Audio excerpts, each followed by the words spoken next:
उन्वान, अंधेरे जंगल में कुरान का नूर। एक गांव में अहमद नाम का एक नेक दिल लड़का रहता था। वो हर रोज कुरान पाक की तिलावत करता और अल्लाह ताली से दुआ मांगता था। एक दिन वो अपने दोस्तों के साथ जंगल की तरफ गया। खेलते खेलते वो रास्ता भूल गया। शाम होने लगी और जंगल में अंधेरा छा गया। दरख्तों के साए अजीब शक्लें बिना रहे थे और हर तरफ खौफनाक आवाजें सुनाई दे रही थीं। अहमद बहुत परेशान हुआ। उसने अपने दोस्तों को आवाजें दें, लेकिन कोई जवाब न मिला। वो एक तरफ से दूसरी तरफ जाता रहा, मगर उसे रास्ता समझ नहीं आ रहा था। अंधेरा बढ़ता जा रहा था और जंगल पहले से ज्यादा खौफनाक लगने लगा। अहमद के दिल में डर पैदा होने लगा। उसे अपने घर वालों की फिक्र होने लगी और वो सोचने लगा कि अब वो घर कैसे पहुंचेगा। उसी दौरान उसे अपने वालिद की बात याद आई। बेटा, मुश्किल वक्त में अल्लाह को याद किया करो। अहमद ने फौरन कुरान पाक की चंद सूरतें पढ़ना शुरू कर दें। जैसे ही उसने तलावत की, उसे महसूस हुआ कि उसके दिल का खौफ कम होने लगा।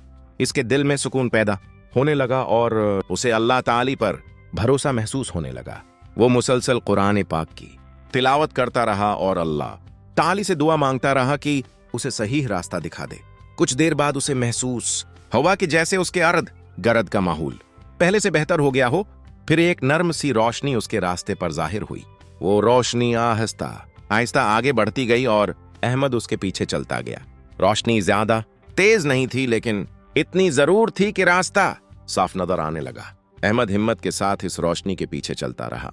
चलते चलते उसे एक पगडंडी नजर आई जो जंगल से बाहर जा रही थी। अहमद ने अल्लाह ताली का शुक्र अदा किया और इसी रास्ते पर चलने लगा। कुछ देर बाद उसे दौर अपने गांव की रोशनियां नजर आने लगे। अब उसकी खुशी की कोई हद न रही। जब वो गांव पहुंचा तो उसके वदीन और दोस्त उसे तलाश कर रहे थे। अहमद को देखकर सब बहुत खुश हुए। उसके वालिदैन ने उसे गले लगा लिया और अल्लाह ताली का शुक्र अदा किया।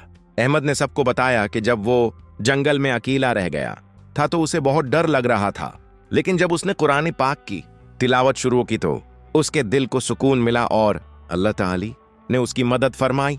इस दिन के बाद अहमद का ईमान और भी मजबूत हो गया। वो पहले से ज्यादा कुरान पाक की तिलावत करने लगा और दूसरों को भी नसीहत करता कि मुश्किल वक्त में अल्लाह ताली को याद करना चाहिए और कुरान पाक से अपना ताल्लुक मजबूत रखना चाहिए। सबक: कुरान पाक हदायत और सुकून का सरचश्मा है। जो शख्स अल्लाह ताली पर भरोसा करता है, अल्लाह ताली उसकी मदद फरमाता है और उसे मुश्किलात से नजात देता है।